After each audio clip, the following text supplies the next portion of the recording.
Let us start the session by chanting Namo Tassa. Namo Tassa Bhagavato Arahato Samma Sambuddhassa. Namo Tassa Bhagavato Arahato Samma Sambuddhassa.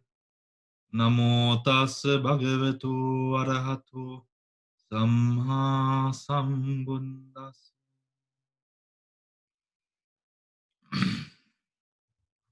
All right. So, which page are we on with the Brahmajala Sutta? I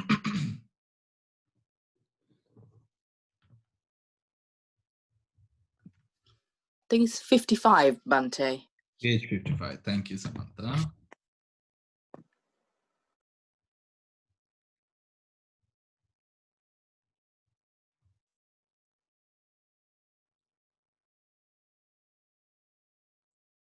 All right. So, Samantha, will you read for us, Samantha? Yes, Bante.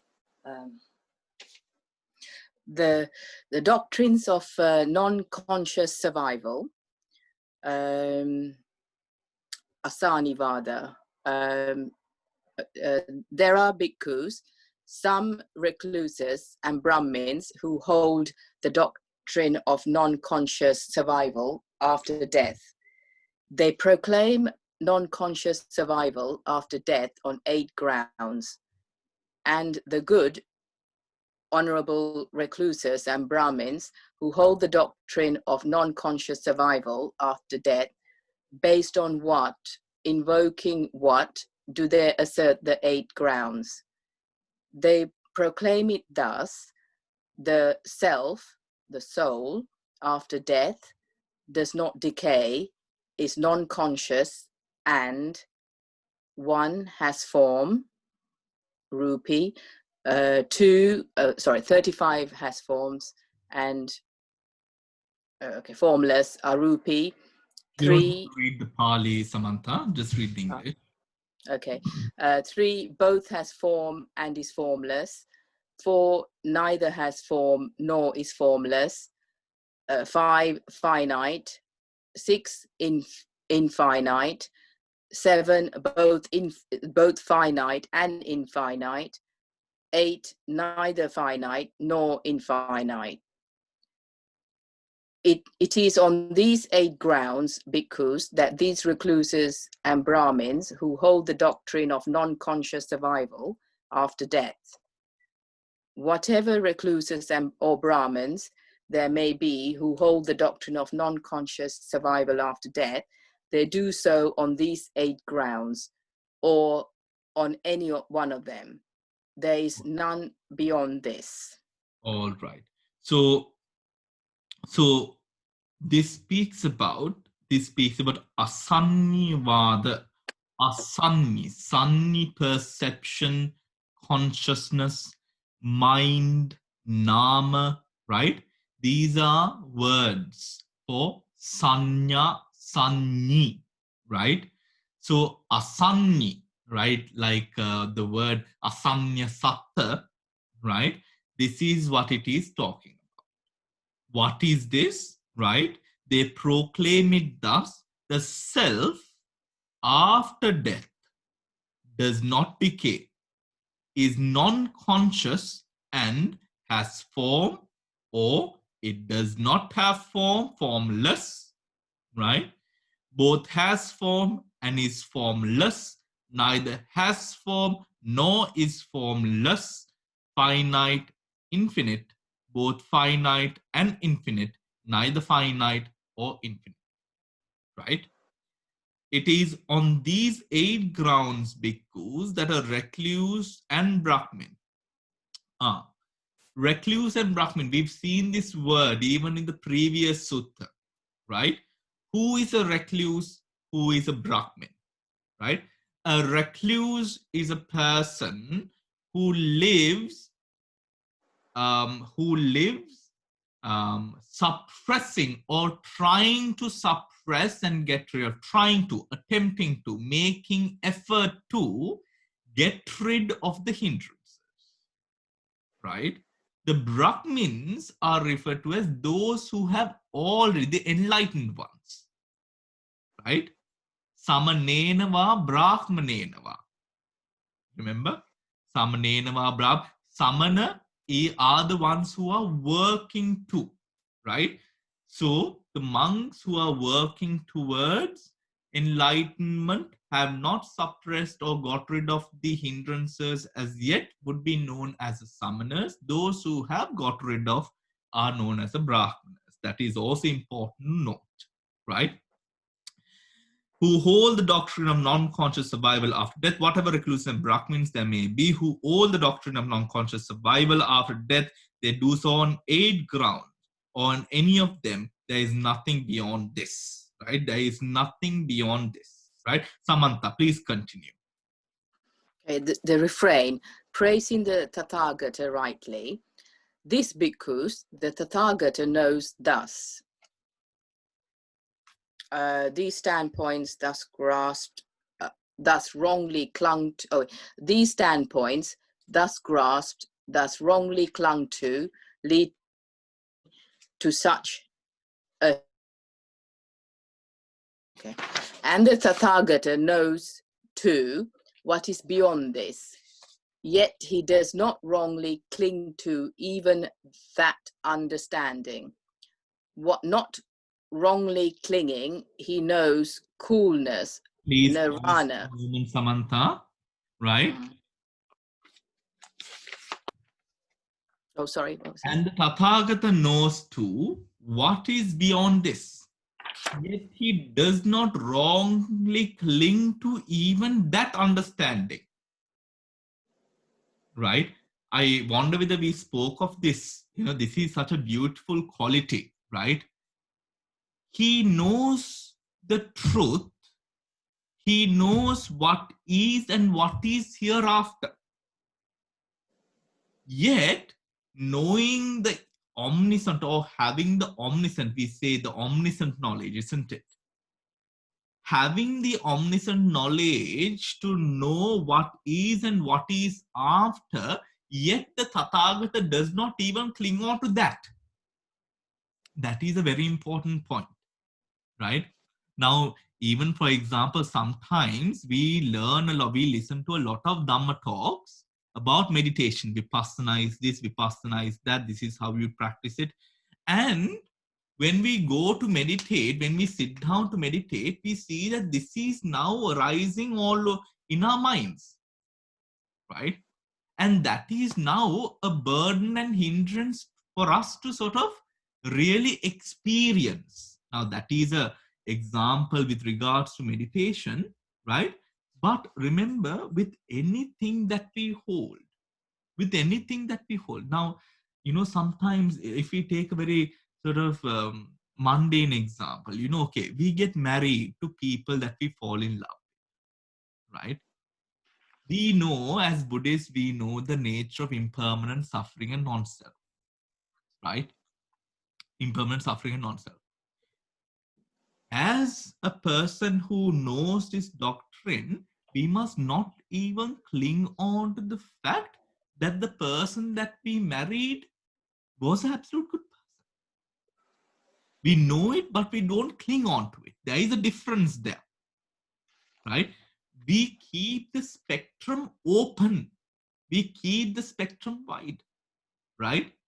We do not cling on to that frame or that a specific pattern of sort of belief, because again, that will keep us sort of held on to the potential of suffering, right? When we attach ourselves to a view, when that view changes, right, there is suffering. That is anicca, no? Right? That is anicca. If that view changes, there is suffering, right? That also, for that suffering to not arise, what should we then do? Not cling on to that view, right? That is what is said here. It is a very, very important quality of the Tathagata, right? A very important quality of the Tathagata that we should all individually try to mimic, right? We should try to mimic this quality. Whatever said and done, the Dhamma practice should make you lighter in mind, right?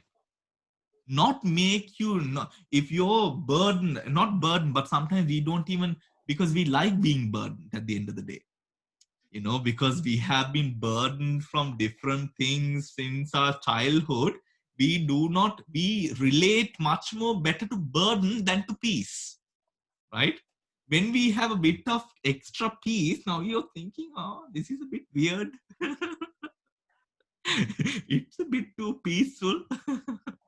We try to sort of dig up something wrong, right? We habitually tend to sometimes do it. We pick up on something wrong or something which annoys us or something like that. That is an intrinsic sort of attachment to this sort of attachment to that busyness, to that bondage. Even that we work on moving on from not having. Samantha, please continue. Mhm. Bhikkhus, having understood as they really are the arising and passing away of feelings and their gratification and their disadvantage and the escape regarding them, the Tathagata is freed through non-clinging.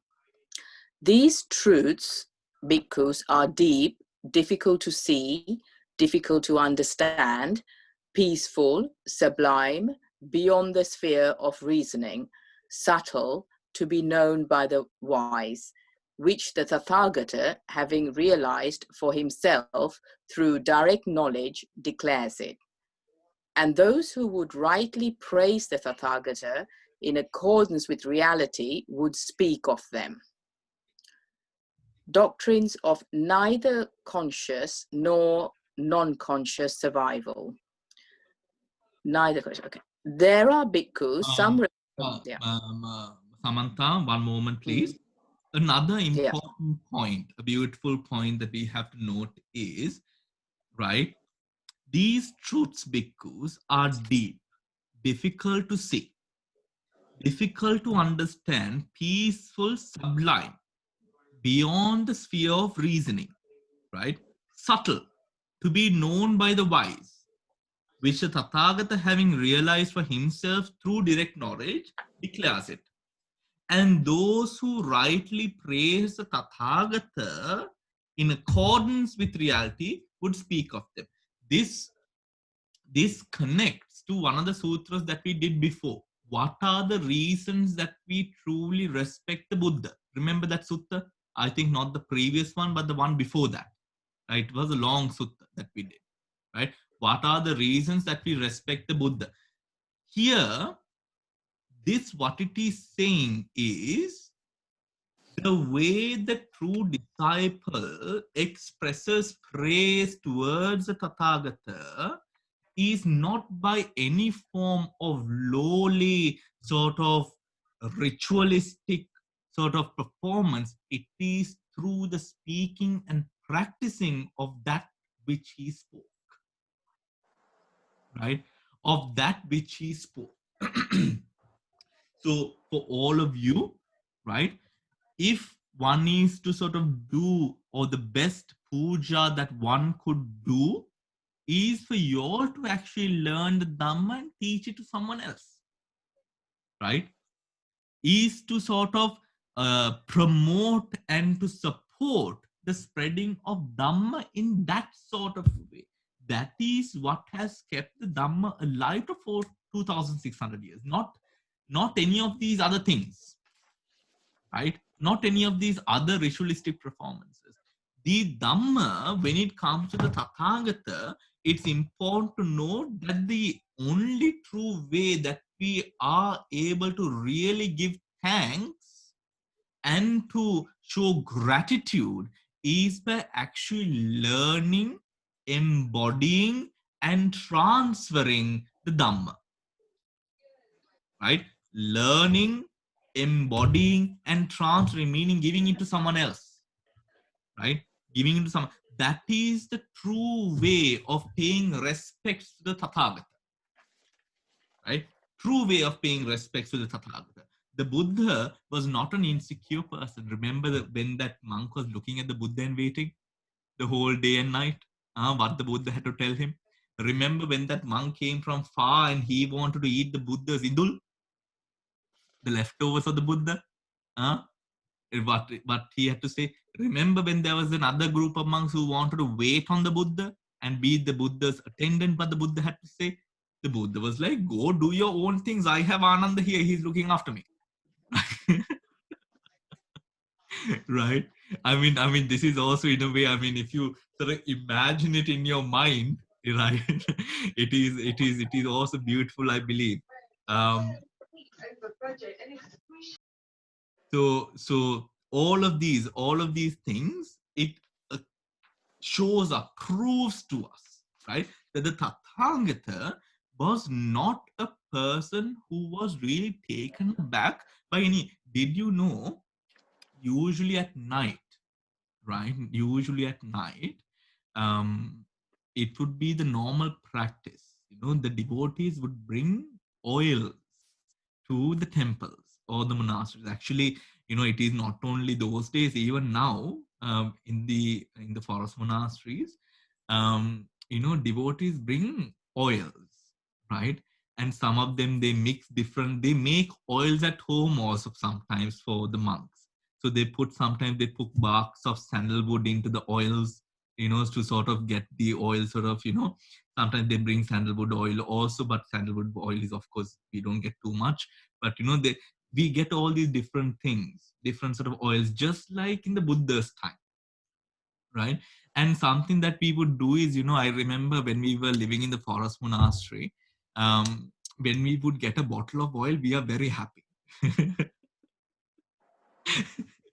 Right? Not because we are going to fry eggs in the night. We would take the bottle of oil, and we would go to the chaitya, and we would light lamps all around the chaitya. So when we would light lamps all around the chaitya, all the other monks would also come, right? So we will have a small sort of uh, chant, not an official thing. We would all do our individual thing, and we would just meditate, and it would be very beautiful because it is it is, there are no towns or anything like that, no vehicle noise also or anything like that. It is just all ironwood trees and all these ancient trees, old trees, and it'd be very beautiful, right? So these things still happen, and in the Buddha's time, it was a usual thing. So before the Buddha went to sort of bed to sleep, during the early times, the actually during the middle of the night, Ananda would go and sort of light lamps all around the Buddha's kuti, right? And before Ananda leaves the Buddha for the night, he would sort of walk around the kuti and sort of worship the kuti 3 times and then leave, right? And then leave. That was the way that these monks took care of the Buddha, right? But it was not at all, the Buddha did not ask for any of this. And when the Buddha actually went out for alms, when he came back, his kuti, his sort of his inside his dwelling would be filled with sort of lotus leaves and flowers and all of these things, right? And that would be a usual practice, I would say. I mean, that could have been quite an inconvenience, I don't know, but to have flowers there all the time, you trampling flowers all the time. But that was a practice, you know but the Buddha did spoke highly of not that, right? How many times have you heard about the Buddha speaking about the lamps around his kuti at night? How many times have you heard about the flowers inside the dwelling? No, we hear the Buddha speaking a lot about what the true form of worship is, which is practicing the Dhamma. That is what is most important, right? That is what is most important. Samantha, please continue. Okay, neither conscious nor non-conscious survival. There are bhikkhus, some recluses and Brahmins who hold the doctrine of neither conscious nor non-conscious survival after death. Yeah. They proclaim neither conscious nor non-conscious survival after death on 8 grounds. And the good, honorable recluses and Brahmins who hold the doctrine of neither conscious nor non-conscious survival after death, based on what, invoking what, do they assert the 8 grounds? They proclaim it thus: the the soul after death does not decay, is neither conscious nor non-conscious, and has formless, both has form and is formless, neither has form nor is formless, infinite, finite, infinite, both finite and infinite, neither finite nor infinite. It is on these 8 grounds, bhikkhus, that these recluses and Brahmins who hold the doctrine of non-conscious survival after death, whatever recluses or Brahmins there may be who hold the doctrine of non-conscious survival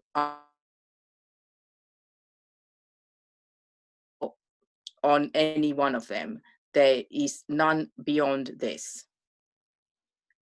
The refrain, praising the Tathagata rightly.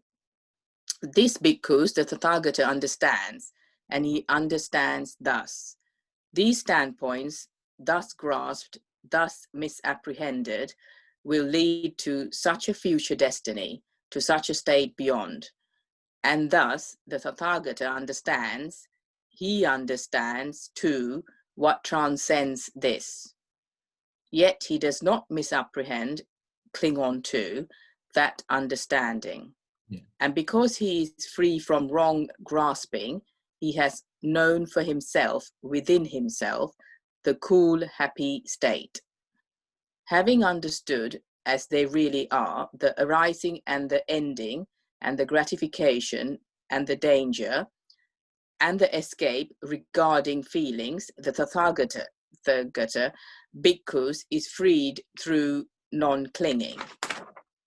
These truths, bhikkhus, are deep, difficult to see, difficult to understand, peaceful, sublime, beyond the sphere of reasoning, subtle to be known by the wise, which the Tathagata, having realized for himself through direct knowledge, declares it. And those who would rightly praise the Tathagata is in accordance with reality, would speak of them. All right. Now, this is Neva Sanni Na Sanni Vada. What does this mean? Neva Sanni Na Sanni. It's a bit difficult to explain, right? This is to say, this is to be taken like Neva Sanya Na Sanya. Remember Neva Sanya Na Sanya? Jhana, Arupa, right? This is to be taken with the understanding of Neva Sanya Na Sanya. The before one, Asannivada, right, was the doctrine of non-conscious survival. That is clear non-conscious, right? Asanni, right? Here, it is neither conscious nor non-conscious. Speaking of a very, very subtle existence of perception, right? Where it is so subtle, where we could say there is no perception, nor that there is no perception as well, right? Neither perception nor non-perception, right? Something of this in parallel to that, we say you can say that there is no consciousness, but not that there is no consciousness as well. Such a subtle state of existence, right? That is what is sort of speaking, that is spoken of here, right? So has form, and then it goes into the neither conscious nor non-conscious, and has form is formless. So the other part adds on to this. Yes, Dil. Bante, now This is, we are reading now is in page 56 in the middle here, Dr. Iswandi Nevasani. Subsequently, Bhante, in page 58, they are talking exactly of those spheres, of those last jhanas, the sphere of infinite space, the sphere of infinite consciousness, and their 57 number is sphere of this neither perception nor non-perception. Now here it is neither consciousness nor non-conscious. Yeah. But that thing comes there again in 57, Bhante. Yeah. Yes. This, thank you, Dil. We will come to that, right? We will come to that. But remember, this is consciousness. Yes. Right? Yes. This is consciousness. That is perception. Yeah. Thank you, Bhante. So, Samantha, could we continue, please? Yes. Where do we go? Oh, where was it? The doctrines of annihilation. Oh, yes, that's the one, isn't it? Yes. The doctrines of annihilationism.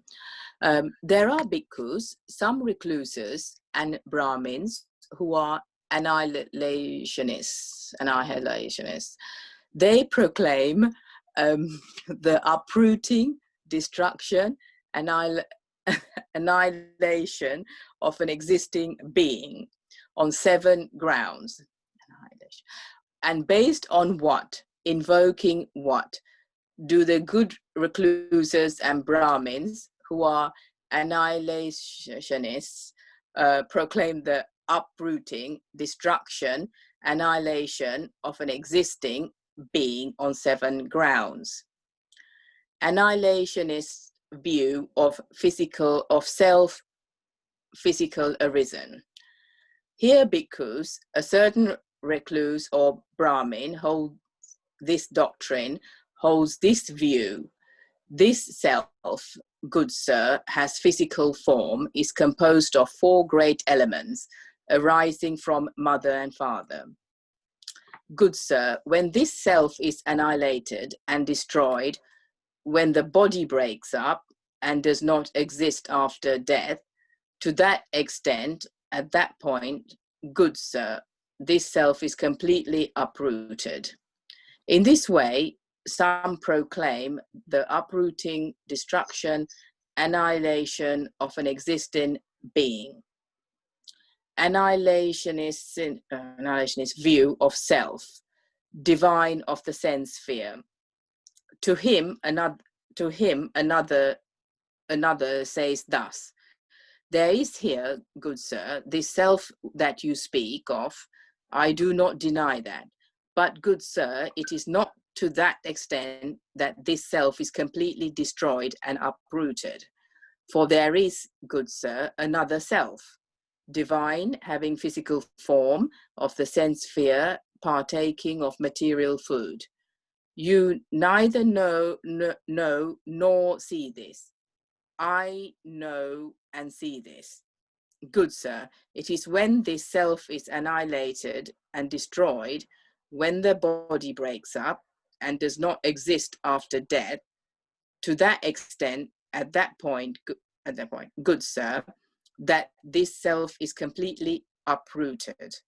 In this way, some proclaim the uprooting, destruction, annihilation of an existing being.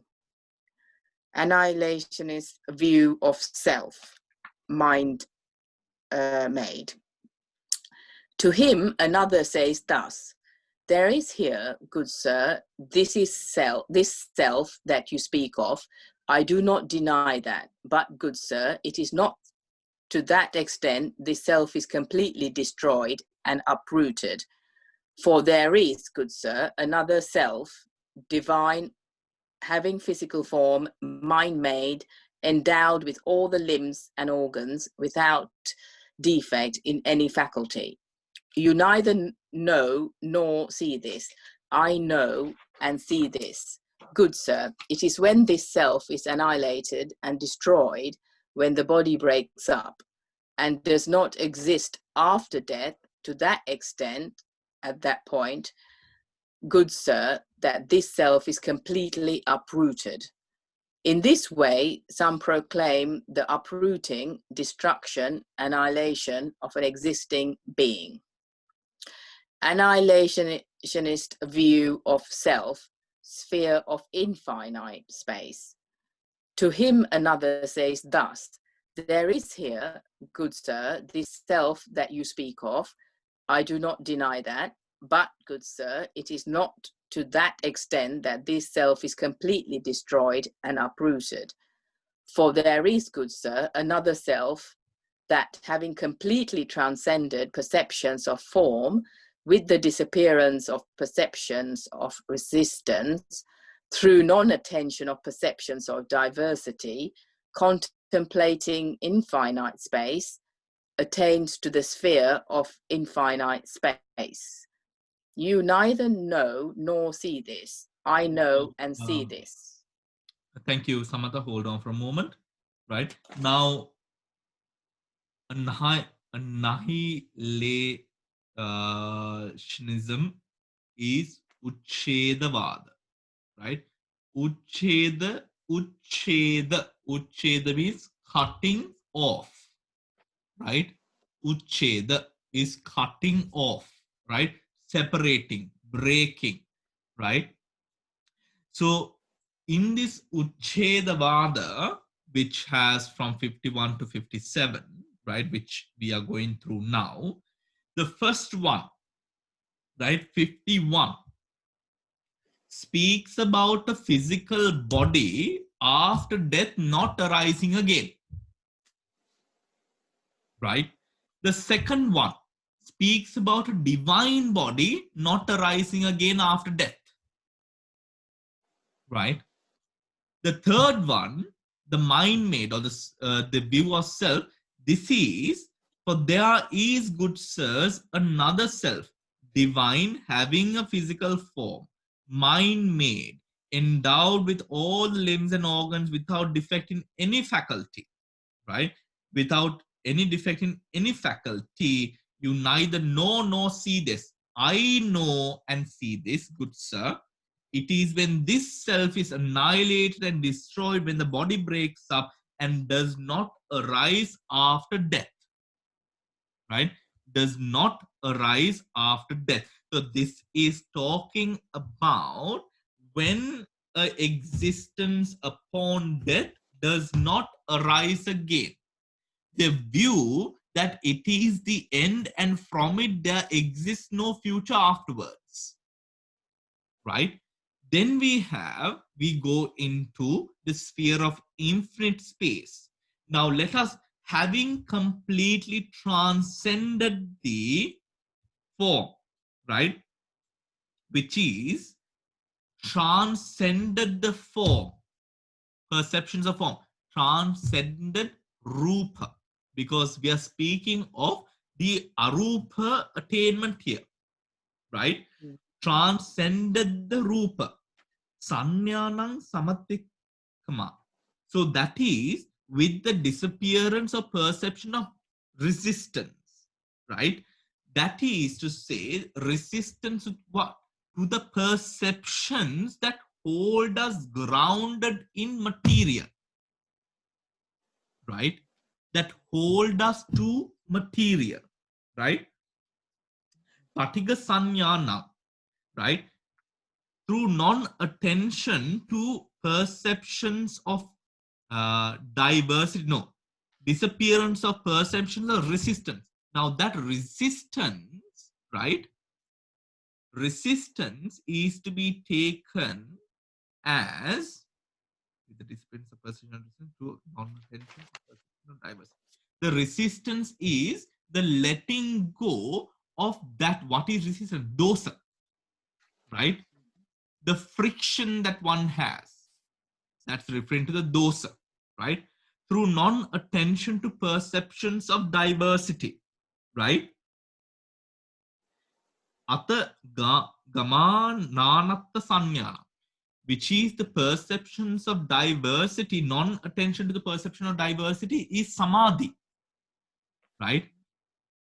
Is samadhi. Now, what is that? Remember, samadhi is a perception over one object whilst there being many, right? This is talking about the perception, non-attention to diversity is non-attention to the diverse amount of objects which are all around. Got it? Yeah? Um, Hold on, Bante. Samantha. Hold on. Yes, yes, Right? yes. And then, right? And then we have diversity. Contemplating infinite space attains to the sphere of infinite space. You neither know or know this. I know and see this. Good sirs, it is when this is done and dusted, meaning when this is after death of this, then there exists no self. Right? Remember, what is this speaking about? This is speaking about a person. Now, with regard to this one specifically, right, infinite space, it is talking about a person who has reached infinite space and not gone beyond, right? That person thinks, there is nothing beyond this, right? Like some humans think, there's nothing beyond this, right? Similar. We think that what we know is the final, the end. Did you understand? Right? It is that contemplation which it is talking about. Right? So yes, Samantha. Yes, Bante. So I just want to clarify. So this is the arupa states that we're talking about, isn't it? Yeah. And so which is looked a bit, looked down.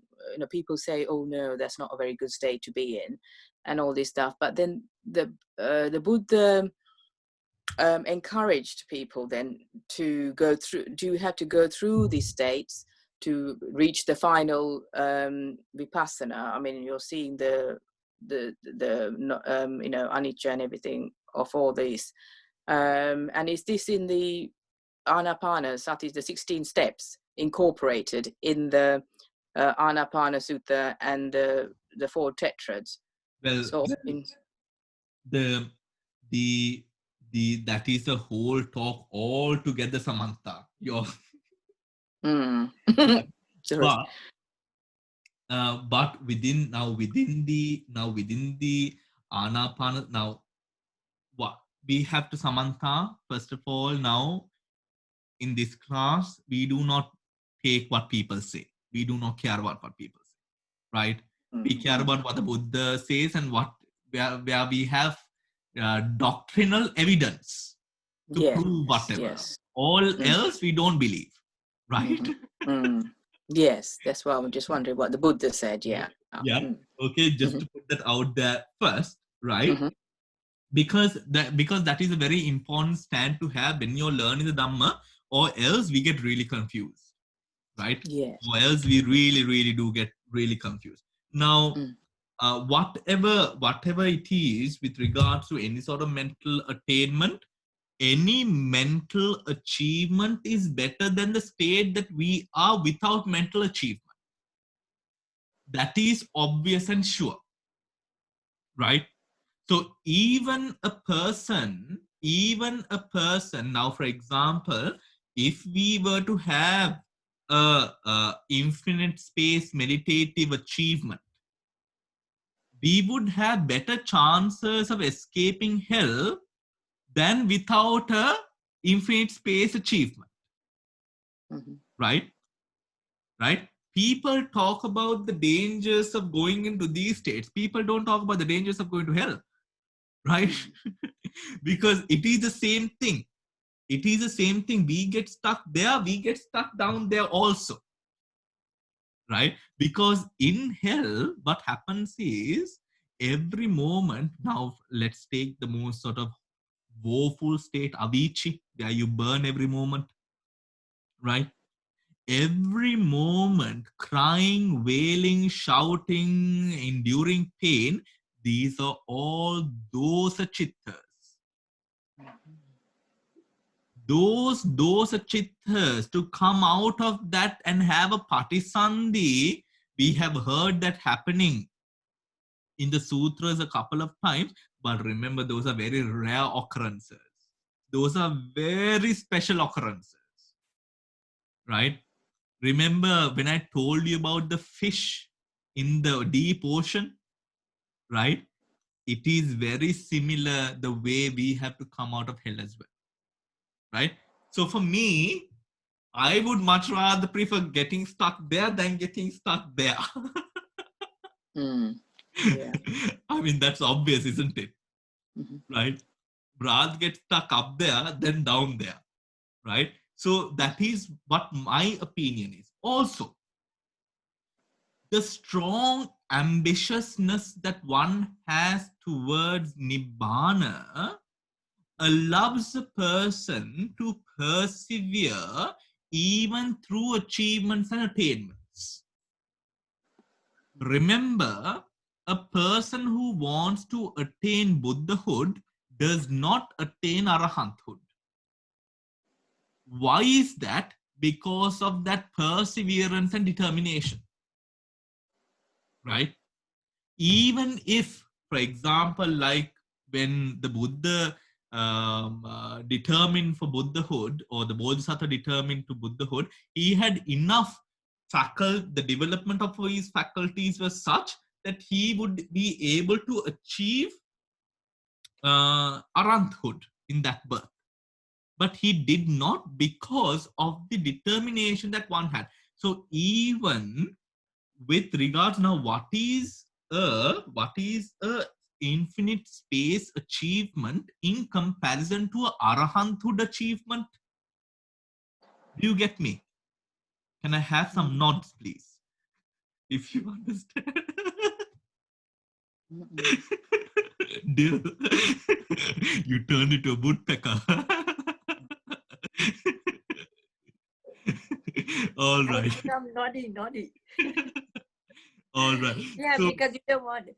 yeah. When you, So now remember that this arahant, if for arahanthood, for determination of Buddhahood, the Buddha Bodhisattva did not attain arahanthood, this infinite space is much more low than that, right?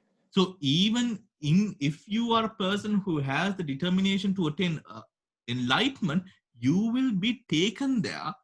Don't use that as an excuse to not achieve any of these, right? All right. So let's move on. Mm. Okay.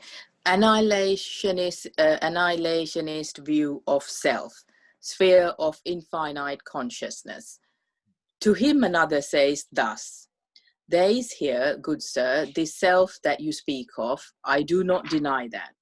But, good sir, it is not to that extent that this self is completely destroyed and uprooted. For there is, good sir, another self that, having completely transcended the sphere of infinite space, contemplating infinite consciousness, attains to the sphere of infinite consciousness. You neither know nor see this. I know and see this.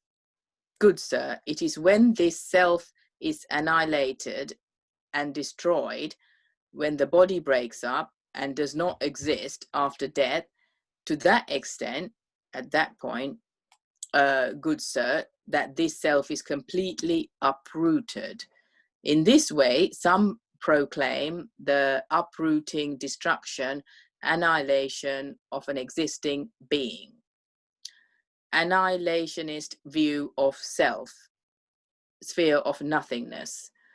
To him another says thus: there is here, good sir, this self that you speak of. I do not deny that. But, good sir, it is not to that extent that this self is completely destroyed and uprooted. For there is, good sir, another self that, having completely transcended the sphere of infinite consciousness, contemplating, there is nothing, attains to the sphere of nothingness. You neither know nor see this. I know and see this. Good sir, it is when this self is annihilated and destroyed, when the body breaks up and does not exist after death, to that extent, at that point, good sir, that this self is completely uprooted. In this way, some proclaim the uprooting, destruction, annihilation of an existing being. Annihilationist view of self sphere of neither perception nor non-perception. To him, another says thus: there is here, good sir, this self that you speak of. I do not deny that. But, good sir, it is not to that extent that this self is completely destroyed and uprooted.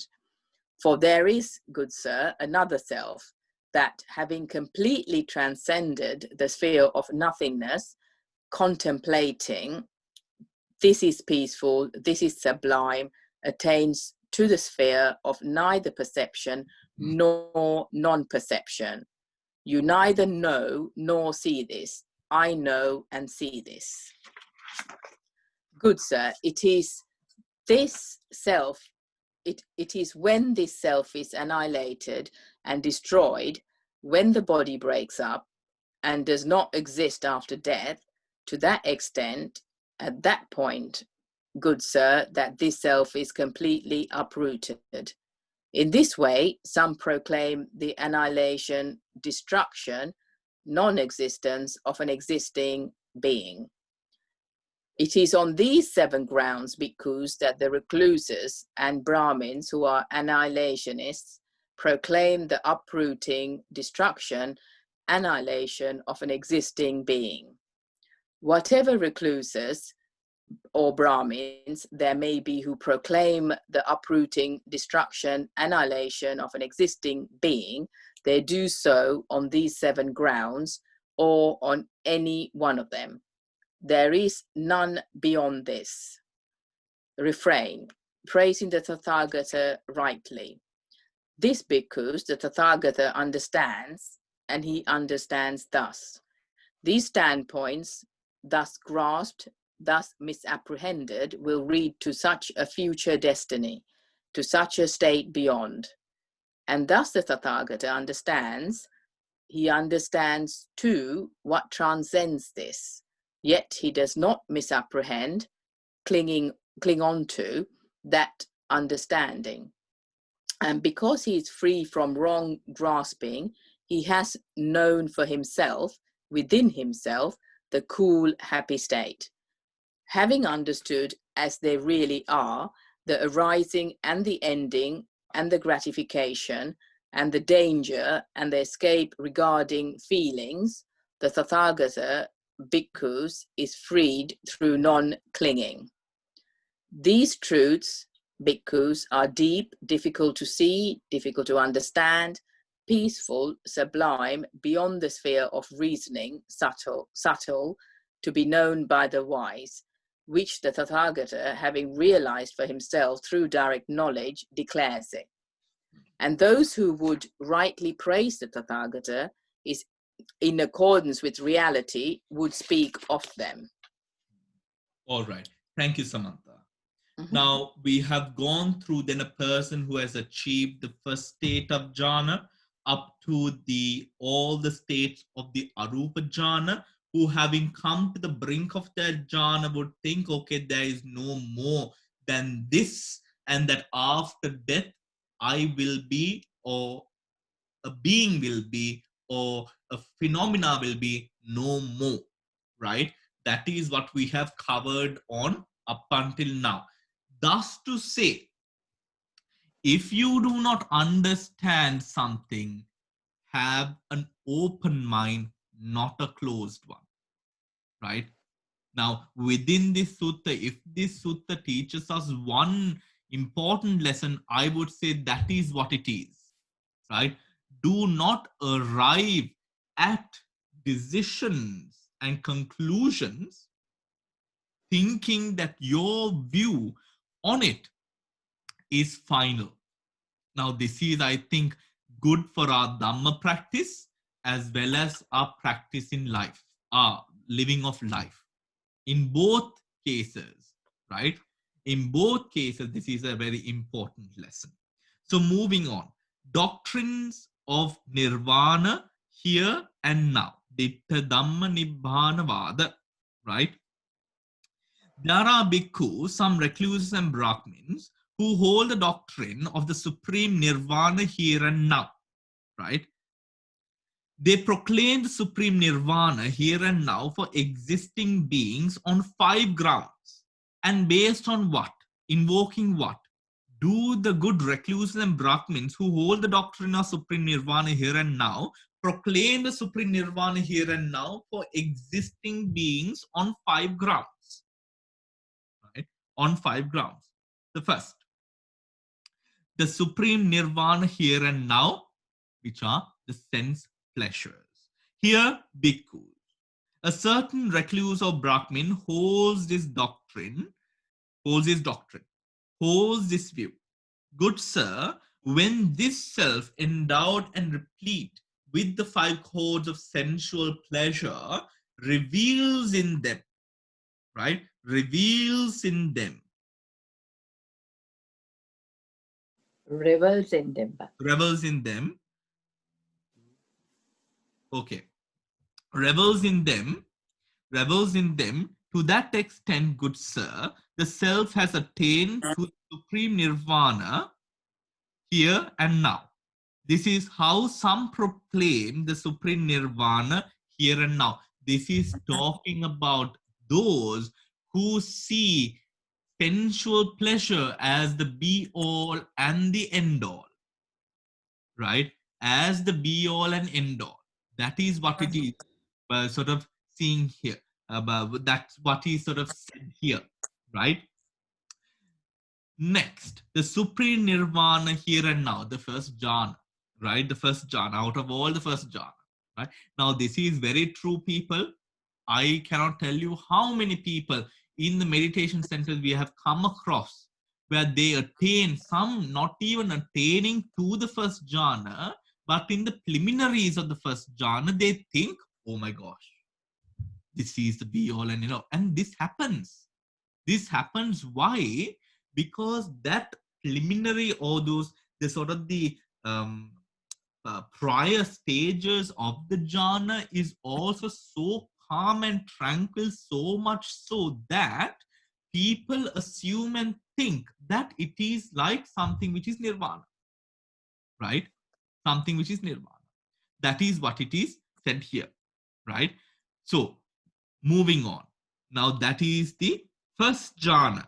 But when the self secluded, good sir, this self secluded from sensual pleasure, from unwholesome states, enters and dwells in the first jhana, accompanied by initial application, sustained application, accompanied by zest and happiness, both born of solitude. To that extent, good sir, the self attains the supreme nirvana here and now, right? Samantha, do you have a question? Sorry, Bandy, I don't want to disturb you, but maybe at the I was just wondering, maybe at the end, how Buddha actually attained his enlightenment. Is it through going through the anapana, I mean 1 to 8 jhanas, and then how he transcended that, or is it going through the 4th jhana and then he changed it? Okay, after this, Samantha. Okay. Yeah, after. yeah. Thank you, Bante. Okay. Yeah. All right. So then the second one is, we don't need to go through all the details. It is quite clear. You read one, you read all, right? The second jhana is then that person who attains to the second jhana, knowing the jhana factors as they are, would think this is the be all and the end all. And then the third jhana, and then the 4th jhana, right? And then the 4th jhana. So it goes through all of those stages. The people assume and think that now I have come to the end. I have now come to the end, right? Now, even now, there is a sort of a danger which is posted even before the attainment of nirvana, at the stages when the hindrances are suppressed. Some people imagine and think that the hindrances are eradicated, not suppressed. This happens, right? Also, when a person lives in a forest for a long time, right? That person also assumes, because in the forest, when you're all alone, you don't see your hindrances as often as you would if you were living in a city with people or surrounded by people, right? Then you would assume, my hindrances are not there anymore, right? My hindrances are not there anymore, right? And then people with their meditation would go into delusion as well. Now, these are what is sort of referred to here, right? Moving on, right? Moving on. Refrain, page number 61, right? That is, re- refrain praising the Tathagata rightly. This because the Tathagata understands, and he understands thus. These standpoints, thus grasped, this thus misapprehended, will lead to such a future destiny, to such a state beyond. And thus the Tathagata understands, he understands too what transcends this. Yet he does not misapprehend that understanding. And because he is free from wrong grasping, he has known for himself the cool state. Having understood as they really are, the arising and the ending and the gratification and the danger and the escape regarding feelings, the Tathagata bhikkhus is freed through non-clinging. These truths, bhikkhus, are deep, difficult to see, difficult to understand, peaceful, sublime, beyond the sphere of reasoning, subtle, to be known by the wise, which the Tathagata, having realized for himself through direct knowledge, declares it. And those who would rightly praise the Tathagata in accordance with reality would speak of them, right? Summary of the speculations about the future. Because it is on these 44 grounds that those recluses and Brahmins who are speculators about the future, who hypothesize about the future, assert various dogmas regarding the future. Whatever recluses and Brahmins there may be, who are speculators about the future, who hypothesize about the future, assert various dogmas regarding the future, all of them do so on these 44 grounds or on any or one of them. There is none beyond this. There is none beyond this, right? We are not going to read the refraining because it's the same as what we have read, the summary of the 62 grounds. These bhikkhus are the 62 grounds on which those recluses are and Brahmins who are speculators about the past, who are speculators about the future, who are speculators about both the past and future, who hold various dogmatic views about both the past and the future, assert their dogmatic notions, whatever recluse and Brahmins there may be, who are speculators about the past, who are speculators about the future, who are speculators about both the past and the future, who hold various dogmatic views about both the past and the future. They all do so on these 62 grounds, or on any one of them. There is none beyond this, right? There is none beyond this. I mean, if we remember what we have gone through from the start of the Brahmajala Sutta, the Brahmajala Sutta went into a lot of the things in the beginning. Remember, it went on to a lot of the things that we would do as cultured Buddhists as well, didn't it? To our practices that we would usually practice just because we have culturally acquainted ourselves with those practices as well, right?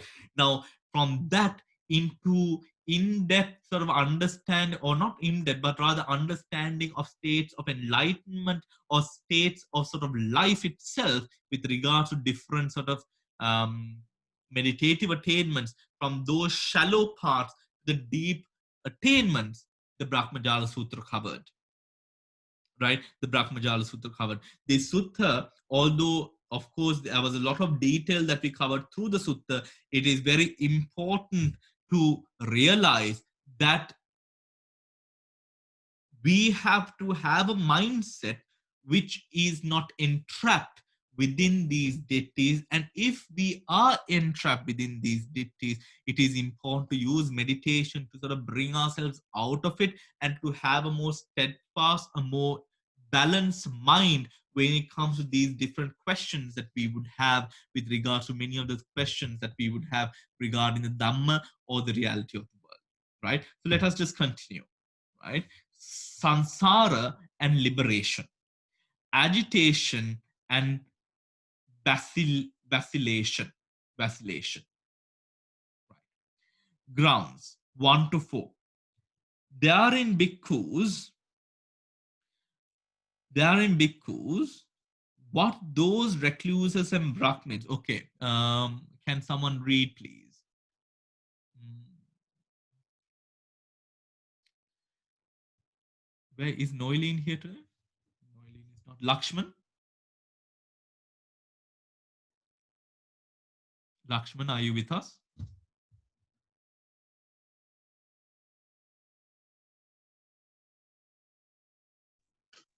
Can you hear me now, Bante? Yes, I can. Lakshman, can you read, please? Yeah. Um, Therein bhikkhus, what those recluses and Brahmins who are eternalists, who proclaim on four grounds that the self and the world are eternal. That is only the feeling of those who know not, who see not, merely the agitation and vacillation of those overcome by craving. Grounds 5 to 8. Therein bhikkhus, what those recluses and Brahmins who are eternalists regarding some things and non-eternalists regarding other things, who proclaim on four grounds that the self and the world are eternal. That is only the feeling of those who know not, who see not, merely the agitation and vacillation of those overcome by craving. Then next one, grounds 9 to 12. Therein bhikkhus, what those recluses and Brahmins who are extensionists, who proclaim on four grounds the world to be finite or infinite, that is only the feeling of those who know not, who see not, merely the agitation and vacillation of those overcome by craving. Grounds 13 to 16, therein bhikkhus, what those recluses and Brahmins who are endless hedgers, who, when questioned about one point or other, resort on four grounds to evasive statements and to endless hedging. That is only the feeling of those who know not, who see not, merely the agitation and vacillation of those overcome by craving.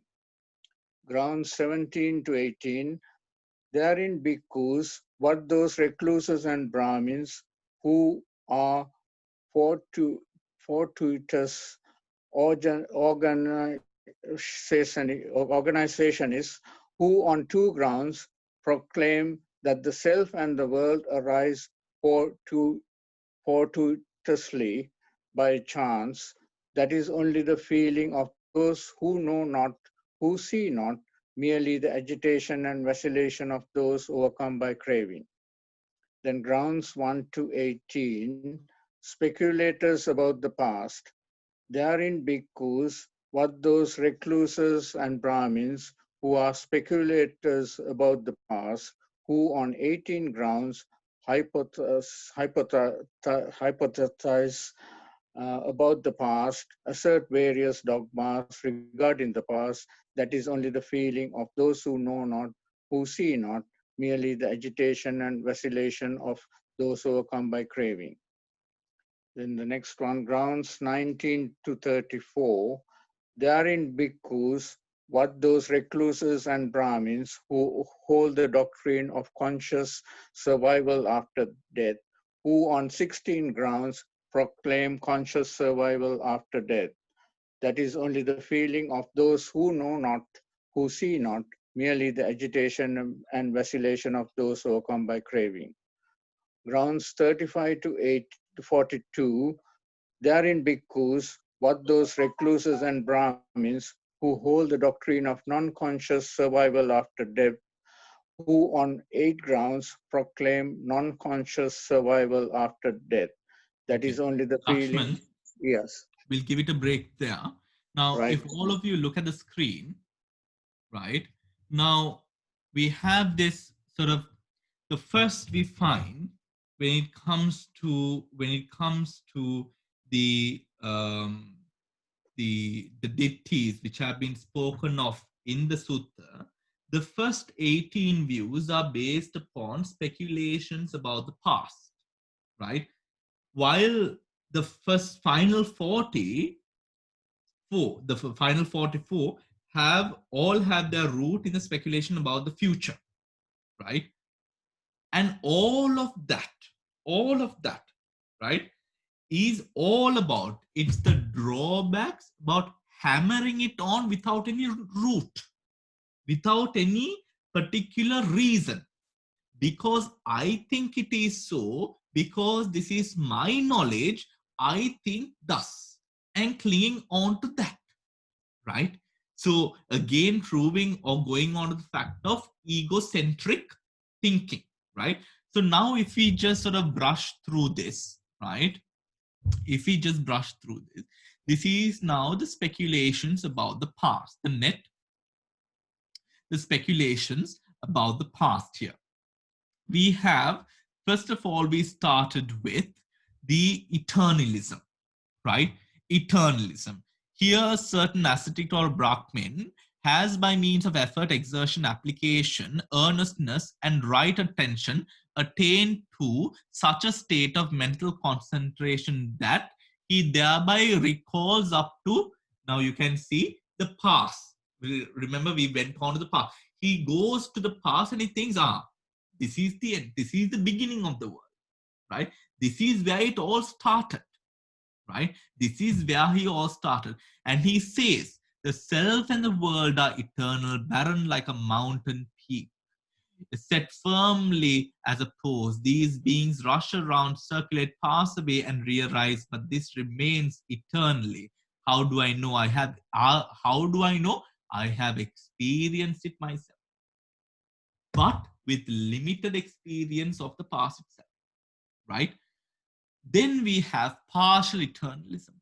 Here, a certain ascetic or Brahmin has, by means of effort, exertion, application, earnestness, and right attention, attained to such a state of mental concentration that he thereby recalls his last existence, but recalls none before that, and he thinks that Brahma who first arose in the world is eternal, but we who were created by him are impermanent. Some devas, not corrupt by pleasure, are eternal, but we are impermanent. Some devas, not corrupt by empty, are eternal, but we are impermanent. Right? What is body, whatever is, body is impermanent, but what is mind is eternal. Right? Thinking that partial eternalism, there are a set of people who are eternal, there are a set of people who are not, right? That view. Then extensionism, right? Here, a certain ascetic and Brahmin, by means of effort, earnestness, attention, attained to such a state of mental concentration that he dwells perceiving the world as finite. He dwells perceiving the world as infinite, right? Perceiving. The world is bounded by a circle, meaning this is to say, with whatever that he has experienced, again with regards to the past, the time lapse of the world, where the world is finite or infinite, thus going on, right? So likewise, now I will try to send or have this link up for you, right? Where it has all of the, it is a extract from a book of the Brahmajala Sutta, right? It goes into all of this, which we have then sort of gone into. Now, with regards to all of these things, what it does is it cripples our mind, right? When we think of a certain thing as such, what it does is that it cripples our mind to an extent where we can't move on, right? Where we can't move on. And don't think that I am being a little bit dramatic on saying cripple. It really does, right? Now, for example, if you think, one of the past dittis, right? One of them, let's say eternalism, right? If one has an attachment to that thought pattern or view, that is going to affect um, one's understanding of vipassana and what one would understand or experience in terms of in meditation. How does that happen? Because it is clearly when you implement that into your mind, it subjects and conditions what arises after it. That is why the Buddha said, out of all the heinous acts that one could commit, from killing a mother, matricide, killing an enlightened being, wounding a arahant, the worst is becoming niyata mithya dushtika, eternally a man of wrong view. Why? Because you will never leave samsara. That happens through one of these 62 types of wrong view, right? Why is that? Because when this seeps into your mind, it is very difficult to not condition your experiences in life, attributes of life that you experience, not subjected by this ditti. It will be subjected to this ditti. So you will not achieve much in terms of vipassana because your mind is going to be closed, right? Always remember, closed mind, short vipassana, weak vipassana.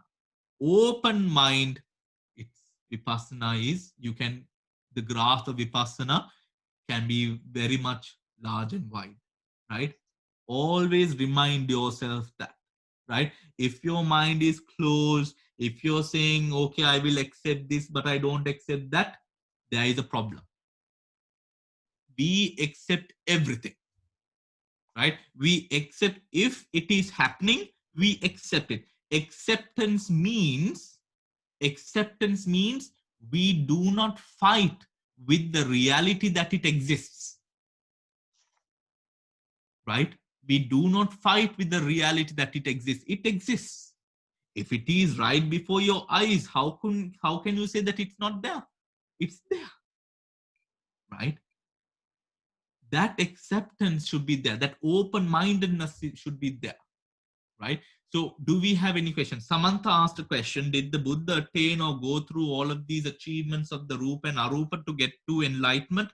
Yes, he did. Mhm. Right? Not only in the life as Prince Siddhartha, but before as well. The Buddha had mastered the achievements before that as well, right? Mhm. Before that as well, and before that as well, right? But it is said now, with regards to the Arupa achievement, there are certain Arupa achievements that the Buddha had not gone into because of the vast time that it would sort of keep him there in that plane, right? Mm. But with the Rupa achievements, Rupa attainments, and all of that, the Buddha has gone into them. Remember, the the Rupa, during his last birth, the Rupa and the Arupa achievements were very much, he went to the brink of all of them, no? And Yeah. that is when he thought, okay, is this the final thing? Mm. Right? Now, even that thought, just think about that thought also, right? How much of selfless energy is in that thought? Is this the final thing? Because usually we would think that what we have achieved and attained is the utmost, isn't it?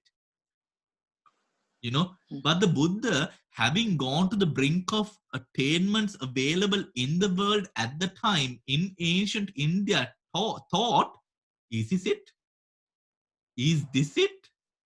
Right? That mentality is a special mentality. Right? It's a very, very special mentality.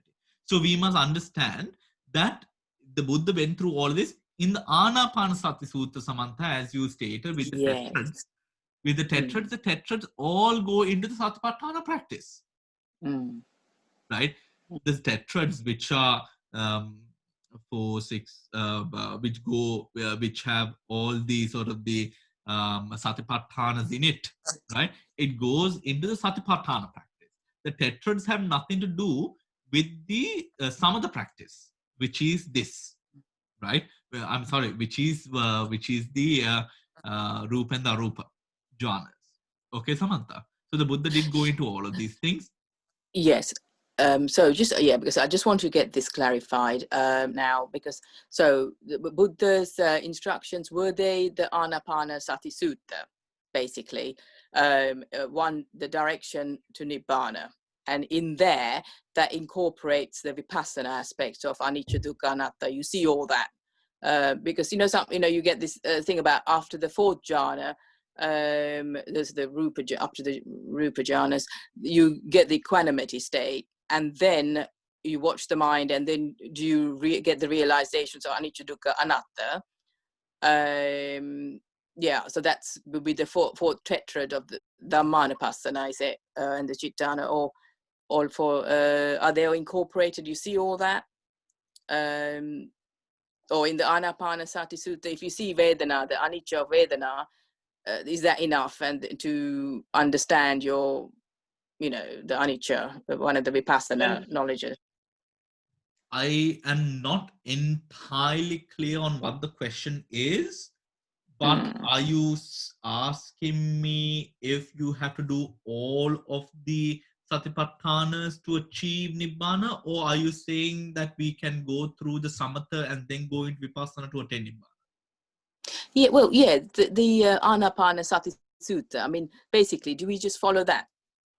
For a practitioner to learn meditation, that seems to be the most clearest route to watch, understand anicca, dukkha, anatta, in a way, step by step, where it guides you through samatha and then go into vipassana, doesn't it? Sort of thing. I think, Samantha, at this stage, we know a lot.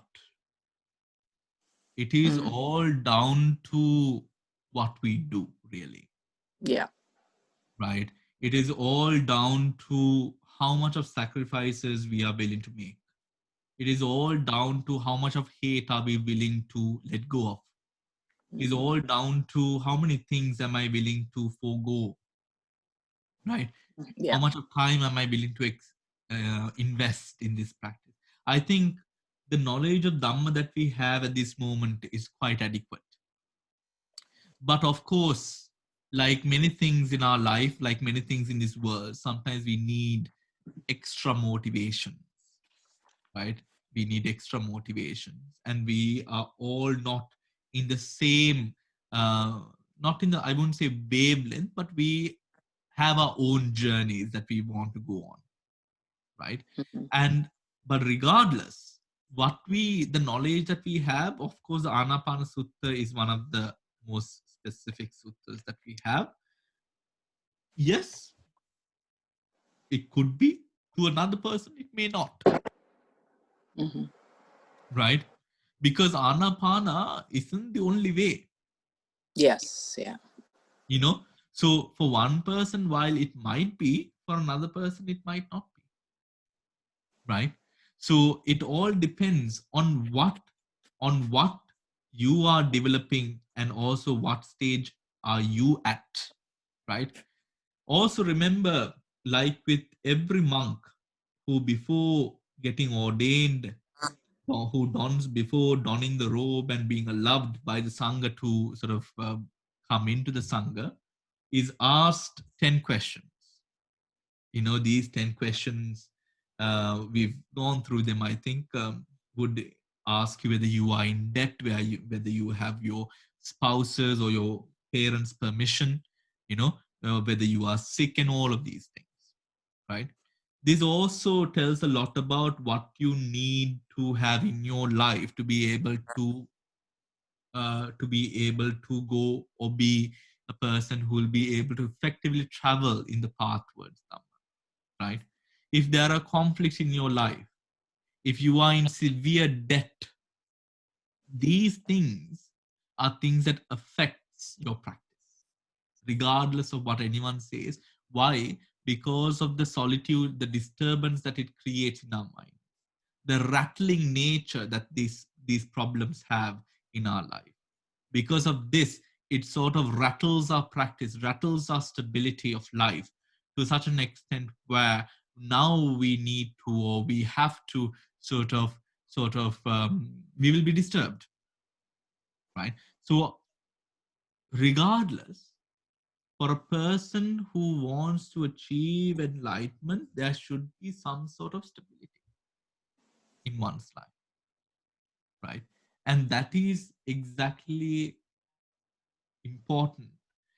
When stability comes in, now something that I have noticed living in, number of countries where with monasteries and all of that, in Burma, they truly believe in not giving free time.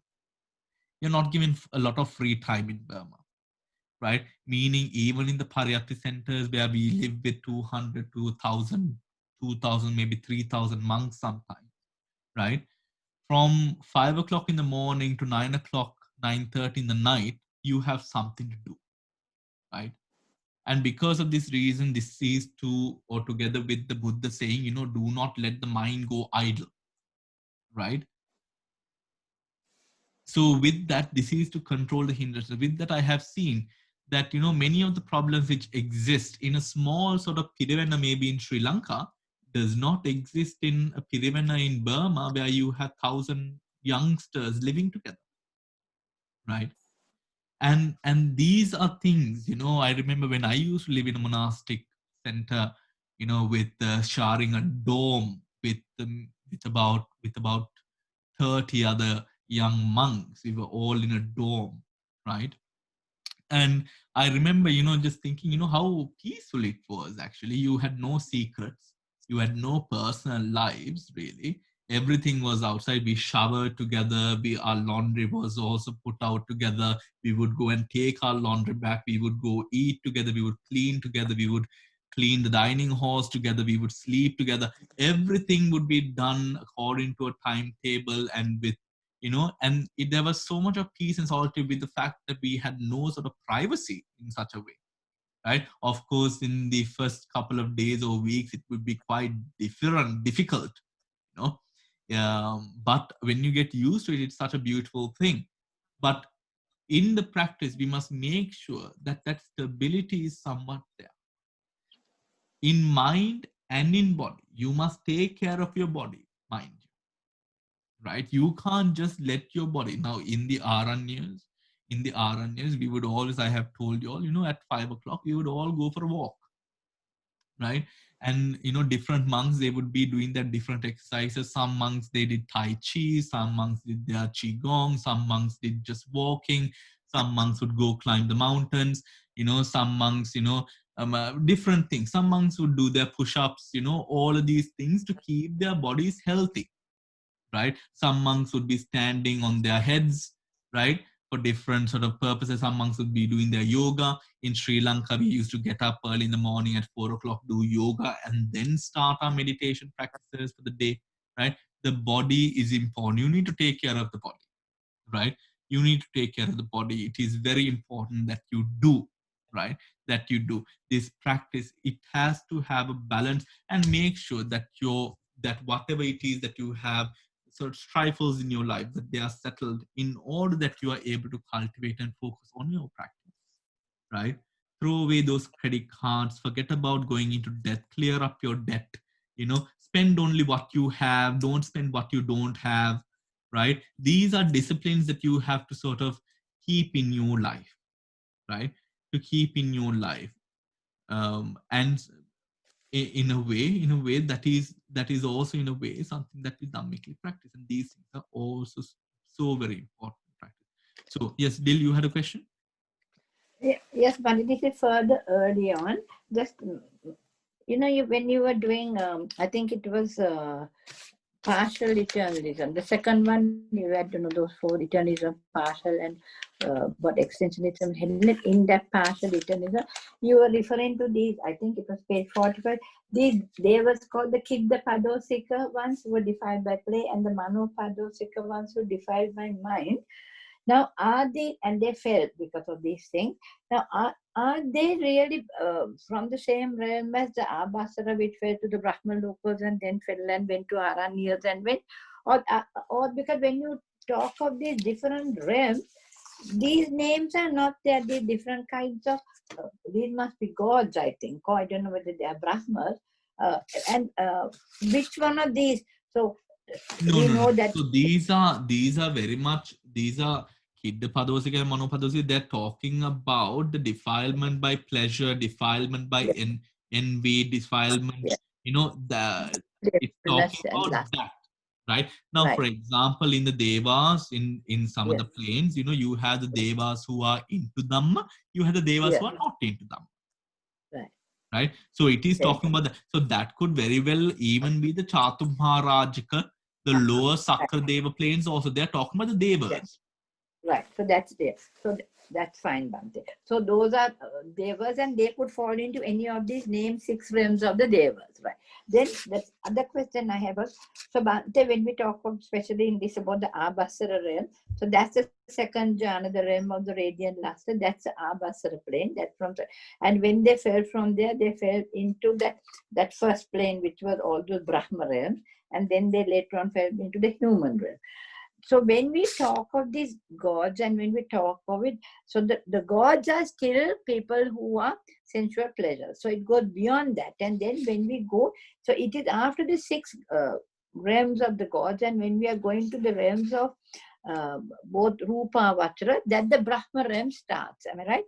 And then the last of those Brahma, the last 4, which are the Arupa, Vachara, but the last of the other than the last 5, these Suddha Vasas, where the Anagamis are born, those 5, they say what are Aviha, Tappa, Suddhasa, Suddhasi, and Akannita, whatever. Those 5, those are also Brahma realms of the Rupa Vachara world. Am I right? Because the Arupa Vachara was other Akasanayatana and Vijnanayatana and Akinyana and the other Nevasa Sannayatana. Yes, Am I right in that? all of that deal, you can just Yes. easily just Google it and you will find so many charts, Right. Yes. that will tell Yes. you exactly the Rupa Vachara and Right. Arupa Vachara deal. Right. Yeah. Yes. Right. And the other thing is, when you explain, the very useful for me was when you said who is a recluse and a Brahmin. You said recluse is someone is trying to get rid of the hindrances, and Brahmin there in this sutta refers to those people who are arahants, who have got rid of eradicated the hindrances, correct? That's what you mentioned. So now that Brahmins is very different to the Brahma words here and the Deva words. No, yeah. Okay. Yeah. Thank you. Thank you, Bhante. Thank you very All much. right. Any more questions? Anyone? So we will continue the rest of the sutta next time, right? There is going to be a Dhamma talk on the 19th, that is Saturday, by one of Venerable Dhammajiva's second sort of in charge, Venerable Panaduri Chandaratana Pante, right? There's going to be a Dhamma talk by him in Sinhala at 1:30 p.m., right? The email will come out to you either tonight or tomorrow, right? So when you do, please make it a point to send it out to your friends and family if they want to join. It is going to be a Sinhala talk, right? On meditation. And specifically, you can ask things about the Mahasi technique, which Dhammajiva Hamdro and that monastery is quite proficient on, right? So thank you all for joining in. I will see you all on Saturday, right? All right. So take care and goodbye. Thank you.